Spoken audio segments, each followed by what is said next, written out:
Hi everyone, Ed with Susquehanna River Adventure here. With this video, I'm doing something a little different. I'm not doing any editing of it. It's going to be just raw video, and I'm going to try narrating it as it goes along here, and just add the audio to the video as it goes. Here's a couple pictures of us of where I was at for the drone footage that you're going to be seeing here shortly. This is the shoreline. We're just south of Selinsgrove and north of Port Trevorton on the main branch of the Susquehanna River. And we're trying to get drone footage of the weir that is out there, and it's the water level is really low right now. We haven't had rain in quite a while, but as you can see, the weir is located between Route 11 to 15 and Hoover Island. And those are some satellite images for you to look at. And that's the water level north of the fiber dam, which is in Sunbury. All right, here we go. So I got the drone up in the air and I'm just going out and about trying to get my bearings and going over the weir here. And what you're seeing there is part of the weir. I guess that would be the river right side of the weir. And the weir is absolutely huge. I should have taken a measurement of it using Google Maps to try to get an idea as to how large it is. Uh, but I can tell you that when I had the drone up to 390 feet of altitude, I couldn't get the entire thing into the frame. So it is quite large, and there's actually a couple of weirs side by side here. Looks like almost kind of like a Charlie Brown shirt design, the ups and downs with the weirs. But these weirs, I don't know how long they've been there, at least this particular weir. I know the Native Americans have been using them since the dawn of time to catch eels, and that's why they're called eel weirs. They, the eels, when they migrate down river, and please, if I'm wrong, somebody correct me here, because I don't know much about wheels. Yeah, ear eels. Let's get that straight. Jesus. Okay. So the eels, what they would do, the purpose of these eel weirs, they would do is the eels would get funneled into these V-shaped structures made out of stone that they had, and they would catch the eels, and the eels would be a main food source, a main staple for them. And these weirs, they probably go back over 10, 6, 7, 8, 9, 10,000 years old. I have no idea. But they're probably older than the pyramids themselves. Um, but yeah, they've been there forever. And if you ever look at satellite images of the Susquehanna River, you can see these weirs all up and down the river. Um, After the colonization of America, people that settled the area also used weirs, and I guess eels were a major there was a major market for eels back in the day as well. I guess that was actually all the way up until uh, the early 1900s. This was quite a thing. So I imagine most of these are Native Americans. I don't know if settlers or anybody that came to the area made their own weirs. I think they just kind of took over the weirs that were there and left over and behind by the Native Americans that were pushed out of the area when European colonists came in. But I'm loving the aerial view here. I mean that is just look. I mean look at that. That is a fantastic view of the water flowing through. I mean it looks surreal. You got all the turbulence, the flotsam, the air bubbles, whatever you want to call it, just flowing through the weirs there. Um, it's really a beautiful view, in my opinion. And I imagine back in their heyday, the walls of the weirs were probably higher, and probably allowed less water through. Okay, yeah, just doing a little panning around here.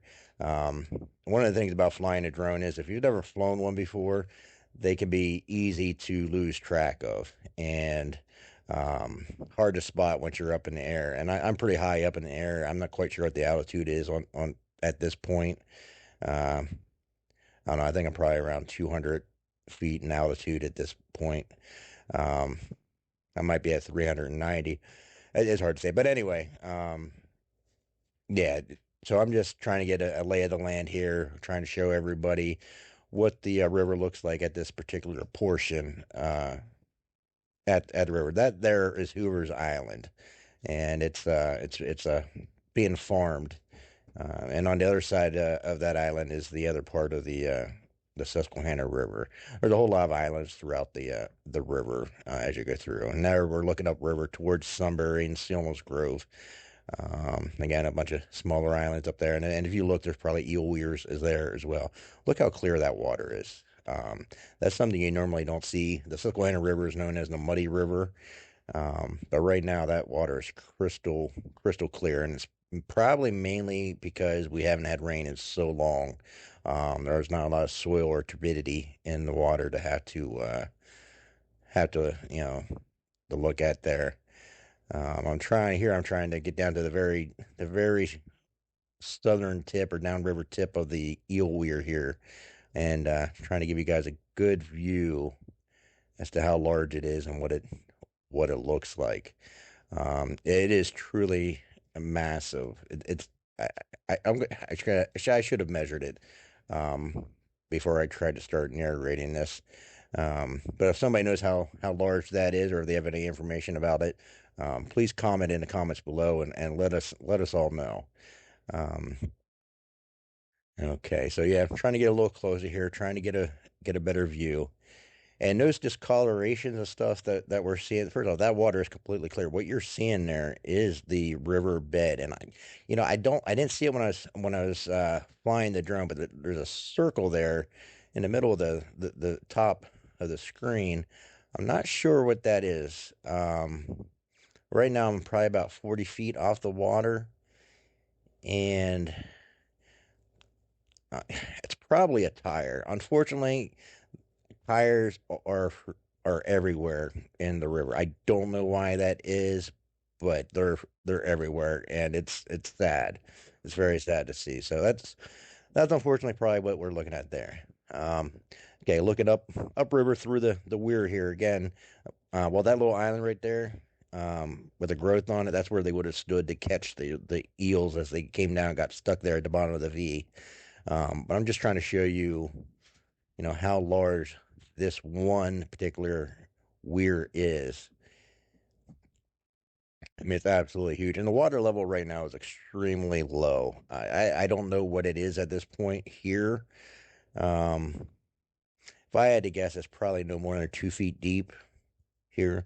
Um, but it's hard to say. The USGS screenshot that I had to begin of the video, that gauge is at the just above the Fiber Dam in Sunbury, where the confluence of the North Branch and the West Branch of the Susquehanna rivers meet to form the main branch here. So that water level, that gauge level, is going to be higher than what we're looking at here. But yeah, just look at how clear that water is. And one of the things one of the reasons I love getting on top of the water and looking down low is to just look at the bed of the river and to see what is there. Um, One of the things that always amazes me about the riverbed is when you can see it, it's unusually clean and free of debris. That's honestly, before I started doing this, I had a preconceived notion that the riverbed would be littered with trash and plastic and scrap parts, and because the area floods a lot, all up and down the Susquehanna River. It floods, and when it does that, it carries all kinds of stuff through and into the river and down the river. But for as much as it floods, and for as much as debris that does go into the river, it's amazing that it's not just utterly, you know, flooded and covered in. There's a couple people that helped me um, see they actually brought me to this spot. I didn't know this location existed that I could get in here to get the drone footage. So I do appreciate their assistance in showing me the access spot to get to this so I could get the drone footage. Um, so again, I'm just kind of just flying around here, trying to get everybody a good lay of the land, or the river, I guess I should say, in this at this point. That and I keep losing track of where the drone actually is, and I was just kind of having fun too, just flying it around. Um, but yeah, there we are, just hanging out on the side of the river, on the river right side. This is the sandy area. I think that red thing right there are just some leaves, which is another thing that kind of surprises me. How the leaves, the water's flowing. Now, granted, the water's probably only flowing at like, I don't know, a mile, maybe a mile and a half per hour, two at the absolute tops. But so many leaves somehow just sink and sit there on the bottom, and they don't move. And I don't know. I just find that kind of amazing. Uh, Here, another thing you can see, those stripes going across the river. That is the bedrock of the Appalachian Mountains that keep getting pushed down and eroded by the Susquehanna River. The Susquehanna River is one of the oldest rivers in the world. It actually was here before the Appalachian Mountains had even formed. If you look at a map of the Appalachian Mountains in Pennsylvania, you can see that unlike most rivers that follow the path of least resistance and go around, the mountains and things like that, the Susquehanna River doesn't do that. It looks like it cuts through everything. And the reason for that is because it was here before the mountains. And as the geology pushed the, say there's a whole bunch of leaves there. It's crazy. And at this point, I believe I'm probably about 20 feet off the ground. I do get as low as like 9 feet, but I think I'm about 20 feet off the ground here.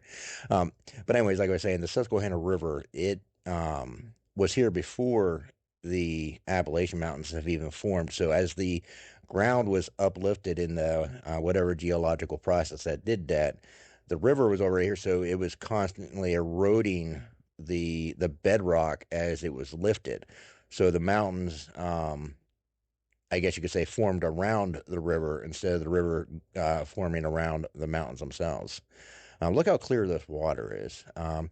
And I do challenge my one friend Garrett. This guy, he will find Native American artifacts anywhere he goes. He has the eye for it, and I don't know, the gift for it. So Garrett, if you're watching this, I want you to look at this riverbed, and I want you to tell me where there's an arrowhead or something. You could probably pick out 10 in here.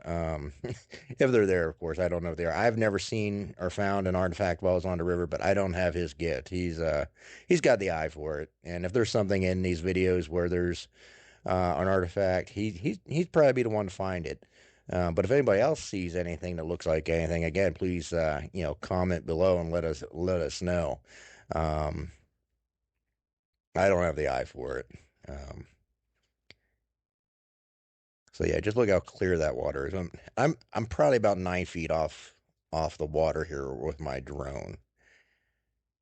It looks like I'm a lot closer than I am, and my drone doesn't have zoom, so this is 9 feet away um, from the water surface. It looks like I'm a lot closer than I am, but I'm really not. And one thing I noticed as I was getting this video put together is that 9 feet is a little too low. Not quite too low, but low enough that the rotor wash from my drone, which was creating ripples on the surface of the water, kind of messing up the clarity of what we can see there. But yeah, just looking down at the underneath the water there at the floor of the river is just, to me, phenomenal. Oh, if anybody sees any fish, let me know too. I did obviously watch this before trying to narrate it. I didn't see any, but again, I don't I don't know. I don't have the eye for that kind of thing, I guess. If they're there, I probably missed them. Um, but if you see any eels, definitely let me know that. I myself have never seen an eel in the Susquehanna River. I know they're there. I know they exist. I know their populations have gone way down over the years, especially since colonial times, obviously. Um, but if I recall correctly, I think they were trying to, the state was trying to restock the eels and help out the population in the Susquehanna River. Not really quite sure about the information on that, but I seem to recall hearing that somewhere along the lines. But I've never seen an eel in the river, but I would like to. I would like to see one firsthand. I don't know, the concept of an eel in the Susquehanna River is kind of foreign to me. When I think of eels, I think of those ones you see see and hear about in the oceans where, you got the moray eels and stuff like that. And obviously there's no comparison there, but, yeah, I'd like to see an actual native Susquehanna River eel at some point. Um, yeah, you can hardly tell that if it wasn't for that, like the ripple machine there, you could hardly tell that there was water between us and the bed of the river there. And it looks like there's a bunch of different strata there. I guess is that what you would call it, different rocks. Um, so I'm not quite sure what that's from. Um, yeah, I'm not sure. But anyway, looking right now, we're looking west towards the river right. That's routes 11 and 15 right there, which goes along the river. Okay, let's see what else we're gonna look at here. I was really trying to get just a good overall general. Wow, that's amazing video. Oh, hey, there's my drone shining reflection. Um, but I was really just kind of flying the drone around and just trying to get shots of everything and nothing at all. Just in general, just trying to show what the area is like. And one of the reasons I do these videos, it's not to get likes or subscribers or make money. My main reason is to share, share what the Susquehanna River is all about, and let people know that it exists, that it's there, to help protect it, help make sure it stays clean, um, and just let people, know about the beauty of the river and just everything in general. Um, and one of the other things that I kind of hold, I don't know, I don't know, I want to say dear to my heart, but there's a lot of Native American history along the river and in this area that was lost over time, and there's still some there. Uh, but every day that goes by where people aren't protecting it or aren't talking about it, it either gets lost or forgotten about. And we've already lost too much of that history, you know, since the beginning of the colonization, when the Europeans arrived, and the Native Americans and Susquehannocks that were in this area, um, they're gone. I mean, what happened to them is absolutely horrible, and that would be a subject for a different time. But anyway, the point is of my videos is to just share everything there is about the Susquehanna River as I explore it, and I just want to share it, let other people know about it, let other people know that it's a resource to enjoy and to protect and to learn about. So thank you for watching, and I hope to see some new subscribers. Thank you.